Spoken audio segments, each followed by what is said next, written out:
experience, and like even with the interview, said that's like, you are so, I love it, audacious. You speak like you're like, I can do this, that, and that. These are where my skills lack. You're very, I don't know, just very matter of fact. Yeah, matter of fact. I love it, and I feel like with us, we're very much like, how can we fit the mold? How can we like, I don't know, it's just so different. Why do you, and do you know what's even interesting? Before when we were sitting outside, you were talking about climate change, and I've always wondered like, how come you guys care about it so much? And like, I think it's because you've been exposed to it in a different. You know how we kind of grew up with like phones and like internet. I feel like you guys have been exposed to like different things. But yeah, sorry, just talk about like why are you guys so audacious? I can only speak for myself because my one is a different one. This is like another level. Like my one is like, I've taken it to places where I would not recommend someone takes it to, but the reason I've taken it to those places is in situations where abuse is involved. Either my own or other people's, and it got to a point where you really have to be like, oh, I'm not gonna tolerate that. But I think part of the reason why I'm able to be like this is because I'm autistic. So even when I was a pushover, I have never understood the concept of authority, because my autism makes me very logical. Other people's may vary, but I'm like, things that I need to make sense of everything. And if something doesn't make sense to me, it does not make sense, because I will always find a way. Like, I can justify things that I don't agree with, right? If you ask me to justify crimes that I don't agree with, I can show you how this person got from A to Z. And it makes sense, but it's not for me. But authority as a concept does not make sense. Like, even like, you know, like when you grow up, like you're taught like, oh, you have to like hug, like, you don't, as a child, you don't have agency, like, oh, if your mum pushes you to hug auntie, you have to hug. Yeah. So I started biting. As a kid, like, I started biting. And my mum very quickly learned, because she wanted to avoid the shame of embarrassment, because sometimes you have to show them that you're mad, even as a child. like, I'm sure I hadn't even like eaten my first solid meal, and I was there scrapping, like, because like, you need to act up, like, and sometimes you have to embarrass yourself and the people around you to show them that, like, no, I'm willing to take us. Let's all die together. Let's all die on the line. Like, I was saying that. Let's all go. But I also think like this is like, I'm gonna laugh, but it's not funny. I think Gen Z is way more actively suicidal, because we understand that nothing matters, because of, again, we've grown up with climate change. We've grown up with probably like a deeper understanding of like world politics at a younger age. I'm not saying that our understanding is more, but I'm saying that we were exposed to it at a younger age. Sooner. We know how bleak the world is, and we are statistically more actively suicidal. So we're like YOLO. We're like audacious, because like, what else is there to be? Times when I've stood up for myself, I was ready to die. Like, for example, like, I came out at 14, right? And I'm from two of the most homophobic countries in the world. So when I came out, it was a thing of like, I am ready to die. I am ready to be kicked out. I'm ready to be homeless. I'm ready to kill myself if those things happen. But I'm also giving myself the chance that there's a small chance that these things might not happen. It might be hard, but there's a small chance I won't get kicked out. There's a small chance I won't have to like be in a like adverse situation. So I'm like, it's worth at least give myself that chance, because I would rather die than stay in the closet for like the next 10 years of my life. I'm watching YouTube. I was like 14 or like, I'm watching YouTube videos of like, do you remember the Draw My Life series on YouTube? Yeah. Oh, I used to watch. So Tyler Oakley's is what made me. Oh my, really? I used to bang out his videos. His videos were so sick. Like, rate you, Grabs. He's not even old, but he's not. I'm saying that because he's too old for me. Yeah. He's cute though. But so I was watching his Draw My Life video, and this was at a time where, like, you know, like, I was a moody teenager. I'll give my mum credit. I was not necessarily open to her trying to form the kind of relationship that she wanted with me. So one day I was like, do you know what? I'm being difficult. Let me put my ego aside. She comes in the room. I'm watching this video, so I engage her. I'm like, I'm watching this. I don't want to stop watching this. So if you want to be here, you can watch it with me. We watched it. It was very wholesome, but obviously he started speaking about his, like, bullying growing up, like drug abuse, how his parents were abusive, and like him realizing he was queer and like leaving home and blah blah blah. Now my mum has worked in social work for like my whole life, but that has given her kind of like a very skewed and paranoid view of the world. Because like, yeah, you're learning these things like in theory, but your worldview is still very limited because your experiences are very limited. And so she kind of like made a comment about how like, oh, you need to be careful of these things, because like this is how like broken adults kind of like lash out at the world by trying to break other children. And she was talking about more so like everything, like the drugs and the sexuality and the underage experimentation and everything. But all I heard at 14 is, you are saying that this man is influencing people to be gay, and so you are implying that somebody can groom someone into being gay. So I lashed out, I crashed out, I swore at her, I threw my food on the floor like I was lashing out. And then I was like shouting at her, like I was shouting my wokeness at her. I was like, you can't say that about people. And she's like, why do you even care? I was like, because I'm fucking bisexual, you bitch. Which I don't agree with calling women bitches, but at the time that's what I thought was appropriate, and I'm really glad that I did that, because she was so shocked that she had to pause for a second and consider. And then she kind of like laughed, and she was kind of like, well, what does that mean? And I paused because I was like, what, do you know wait. And he's like, what do you mean you don't? And I was like, oh, me and my limited worldview, I've never considered that someone might have experiences outside of my woke Gen Z mind view where like they may be open to knowing, but they don't know, and they don't know where to start because it's not relevant to them. And so that opened up conversations, very difficult conversations, which not necessarily went well. But after I didn't die, I was like, oh, I can do anything. Because I had already come out to my whole school. I was the fired openly queer black person in my school's history ever. You were inspiring for me. I love you. I love you too. So after that, I'm like, I'm 14. That's the biggest thing in the world. I'm like, I've come out of school and I don't get beat up every day. To the point where the boys that I was scared of were coming to me at lunchtime and asking me very genuine questions and letting me educate them and laughing jokingly. I'm like, yes, they were ignorant sometimes, but when you're 14 and a boy, that's way more than you're gonna get. So I'm like, okay, cool. Like I ain't dead yet. Like my dad's not in my life. I don't have to worry about that nigga. I'm cool. So after that, I think I did regress into myself a bit more, like growing up, and I'm sure you've probably seen ways in which like I was a bit more a smaller version of myself when I was a teenager. But I think I didn't really accept that I was autistic growing up, and when I accepted it like a couple years ago, like just before lockdown, there's this thing that happens when you're autistic and you realize it as an adult, where it's almost like the worst hangover, the worst burnout of your life, because you realize that you spent 22 years masking and you can't mask. And masking is exhausting. And I realized that my mask was impeccable. Because I was a socialite before I was a social person. I was popular before I was a confident person. I was an eloquent person when I still had a stammer, and no one ever knew. My friends in school did not know I had a stammer. No way. And so I'm like, all that energy, all that pent up energy, it was literally like, you've watched WandaVision. So it's like, you know when Wanda's reality, like she's holding up this entire false reality, it crashes down on you. And then this happened in lockdown. But how did you deal with that then? Oh, I didn't. Yeah. Oh, I didn't. Like I really didn't. Like I wasn't sleeping. Like I was so angry all the time in lockdown. I was really resentful. This is when my anxiety got really, really bad. I was also, without saying too much, like my mum has probably been the most abusive person in my life. Love her very dearly. We have a very complex and nuanced relationship. She's not consistently abusive or like toxic, but so being in lockdown in that environment whilst I'm dealing with this feeling and also feeling resentment towards her, because God bless her, to her credit, my mum put me in therapy when I was younger. When I was younger, and I used to have like anger issues because of grief, like my mum took me to doctors and things like that. She did the right things, but then we didn't know what it was. Yeah, like where I feel like her and the systems kind of failed me was that like they proposed the idea that your child may be autistic, and she works in social care, and so they were just like, let's do an IQ test. They did an IQ test, had very like abnormal results, and so like, okay, cool. But then I threw a tantrum and ripped up my results, so they did it again.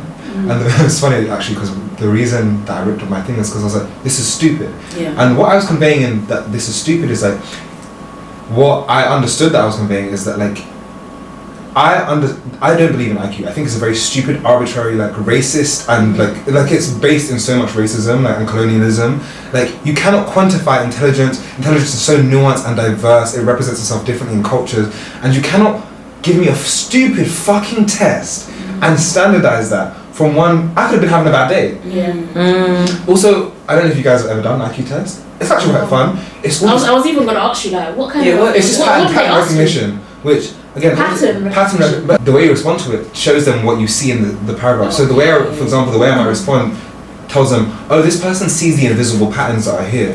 But again, autism's very nuanced. Like I have like genius level like pattern recognition, but some other autistic people might have shit pattern recognition, or like might be able to recognize it in certain contexts and like certain other contexts. So like I had a tantrum, which is what I used to do when things didn't make sense, which is a running theme. And then they proposed the idea that I was autistic to my mum, and I'm glad that my mum didn't get me a diagnosis, because I don't ever want a diagnosis. I'm very against black people in the UK getting autism diagnoses if they can. Look it up. I don't want to be a hotep, so just look it up.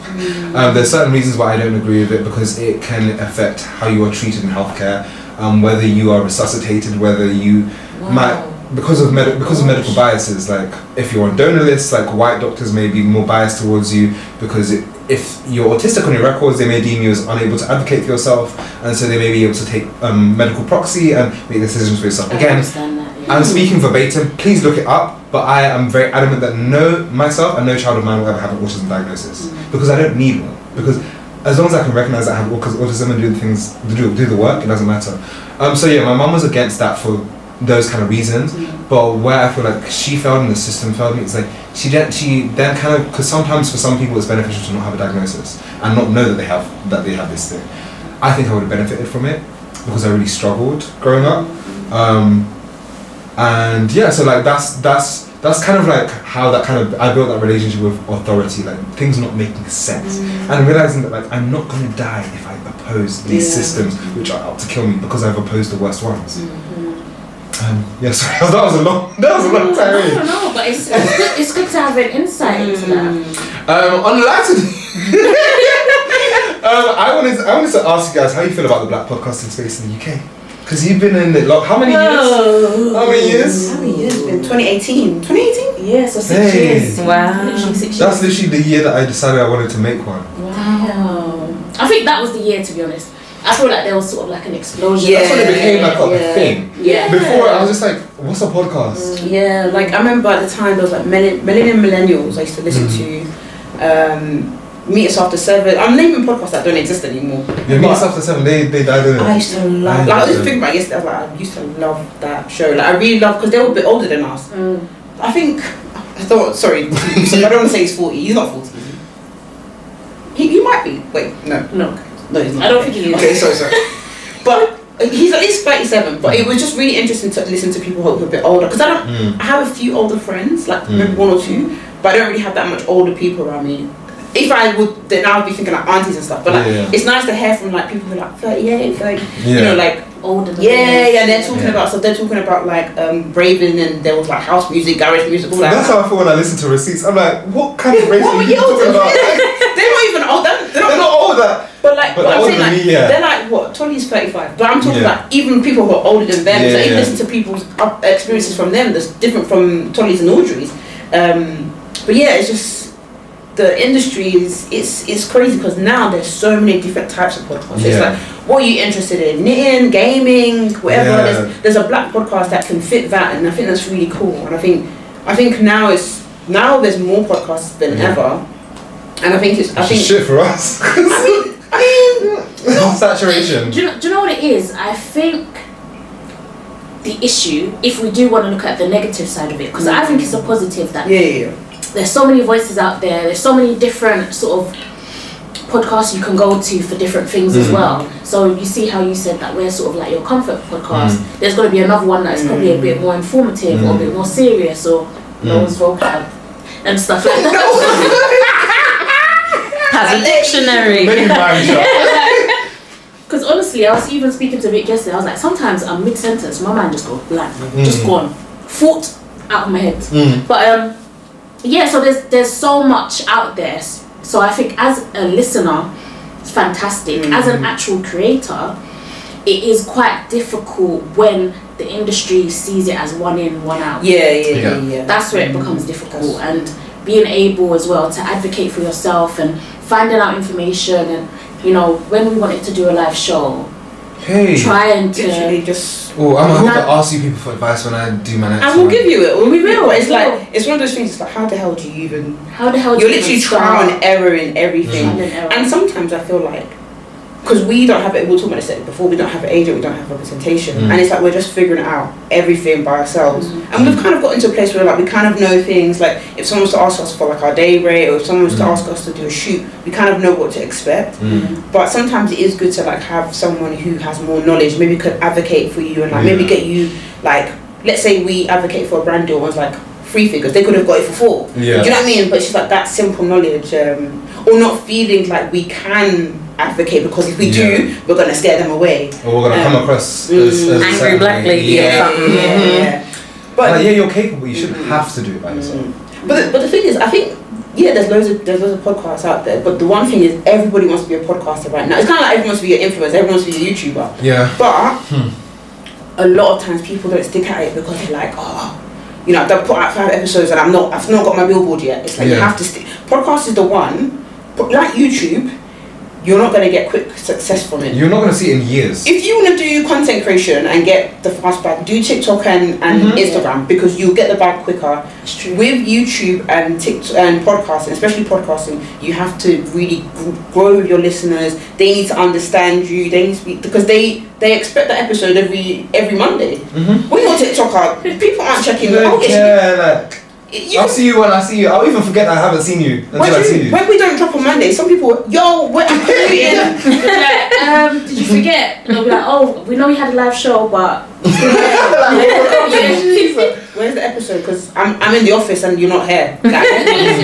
And we take that shit seriously, because it's like, it really shows that people really do fucks with us, and like we have made an impact. But yeah, I think the scene's really, really good. I think obviously there's different types of content that goes viral and people love and you know, gets you mass audience. Sometimes you have to be comfortable with, like, if I put out a particular type of content, it might not be viral. It might be like a niche kind of community. It might be, exactly, and you know, it is what it is.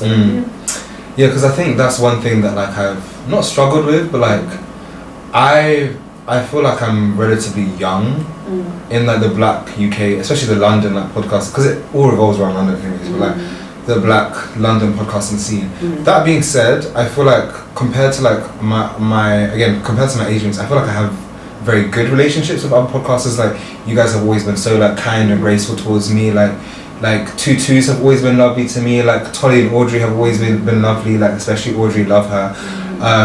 Tolly's been so great to me. And we're like, I only say, sorry, I need to. You know, people get so. When you say something, it's like, it sounds like okay. And you know how people are about it. People are so extra when it comes to them too. That is that. Okay. Moving on. Honestly, that's the other annoying thing. I've found that the longer we've been doing this, the more disclaimers we have to put, we feel like we have to do. And it's like, you don't want to have to over-explain everything, but it's like I've noticed I'm actually over-explaining. I think it's because people want you to be shady, so they just project shadiness onto things that you say. Okay, now that I haven't said that, oh yes, I love Madame Joyce too, she's always been kind to me, people are now going to be like, oh you don't like MJ, love Madame Joyce, like please, it's enough. There's so many podcasts we could be saying, and Joyce is sick. Like I like what she does. She's really good. I think she's brilliant. But just because you listen to a few people doesn't mean everybody else isn't good. Now I must listen to every single Black podcast. I listen to over 20 podcasts weekly. Like it's too much division. But I think one thing I struggle with is that yes, whilst I feel kind of like confident in my relationships with these or mutual respect with these other podcasters, I don't really have a sense of like community. Again, like my relationship with you guys is very individual to like other podcasts. Like there's no like group chats or like. But there's none. Yeah. Like you guys should start one. Unless we're just. Maybe we're not in exactly. We need to bring it. Because when we did have like kind of like a little bit of a group-ish with like well they don't even exist anymore, but No Shade and I found No Shade for you guys. And I love No Shade, and I got a good relationship with them. But then I think we would still be able to get them.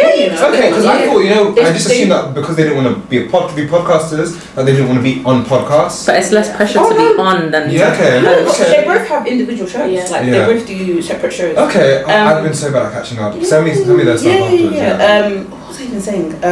But yeah, so we have like a thing with them where we would talk and stuff, and even with Tutus, it's like individual relationships. We'll talk with different podcasters, like this is what's going on, but it's not like a group. It's not like a community. again, me and Jazz are quite lucky because we do it together. So it's like I would see something and I'd be like, oh, like, can somebody put us on? But you'll probably be thinking to yourself, can you have those conversations? But when I'm talking with Jasmine will be like, nah, Vic, we've done well. Or Jasmine, nah, somebody put us on. Like, but because we've got each other, we can talk to each other about it. I think that's where I dropped off my last 2 co-hosts. I'm single now. No, fair. You gotta do. No, shade, like still love them down, but I was like, no, that's one thing I struggle with, especially like I feel like compared to the podcast I listen to, I feel like I'm the baby of the community. You're so fucking funny, like, so funny. Thank you. I don't try. Sorry, I'm gonna be serving like pizza now. The cold. Oh yeah, I was even thinking. I'm sorry. I want to put on my jacket. This is why I black told one. you that it's the lady's here. Oh. Okay. We're gonna do dilemmas. Oh fuck! I think we might have to do dilemmas. Yeah, like I feel like I'm like the baby in the sense I'm like I feel so Gen Z compared to the other podcasters. Like I have like one. Is it particularly that mindset, like the way we think? Everyone's thinking. Yeah, because I think you guys like I relate to like. You guys are literally the only podcast from the UK scene that I've listened to and I've never disagreed with. But do you know what? It's okay if you disagree. No. We disagree with each other. Sometimes I even disagree with myself. Yeah. I don't mean like on like opinionated stuff. I mean more so like on the way you discuss like very like hard topics like politics and like identity and like queerness, like. Because no shade, when I first started listening to podcasts, like I listened to like a millennial podcast, and obviously this was back in the day, so they've really grown and developed their ideas since.